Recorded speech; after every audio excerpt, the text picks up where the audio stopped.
Parmi les ventes qui sont interdites, c'est la vente de chiens.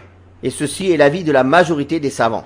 C'est l'avis le plus répandu, le plus connu chez les Malikites, et c'est l'avis des Shafi'ites, des Hanbalites, et c'est un avis chez les Ahnaf, c'est l'avis des Zahiriyya, et d'un grand groupe parmi les Salaf, parmi les plus prédécesseurs. Ceci car le prophète sallallahu alayhi wa sallam a clairement interdit cela dans plusieurs hadiths. Naha an-Nabi sallallahu alayhi wa sallam an thamanil kalb.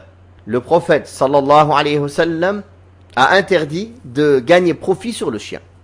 Dans le hadith d'Abu Mas'ud al-Ansari radiyallahu anhu, il a dit que le prophète sallallahu alayhi wa sallam a interdit le gain que l'on gagne dans la vente d'un chien. Et dans un autre hadith, le prophète sallallahu alayhi wa sallam a dit thamanul kalbi khabith.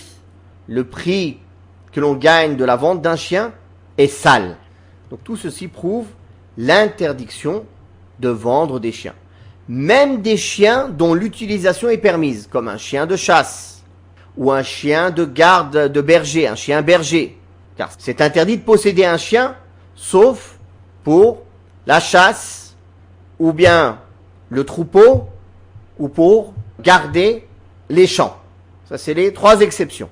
En dehors de ça, chaque jour qu'une personne possède un chien, il perd une montagne de hasanat. Chaque jour qu'il le possède. Tous les jours, une montagne entière de hasanat. Et les anges n'entrent pas dans une maison dans laquelle il y a un chien. Donc, même pour des raisons valables, on ne doit pas acheter un chien. On nous le donne. C'est ça la manière légiférée de posséder un chien. Quand son utilisation est licite, bien sûr. Posséder un chien pour autre que les 3 exceptions citées dans le hadith, c'est interdit.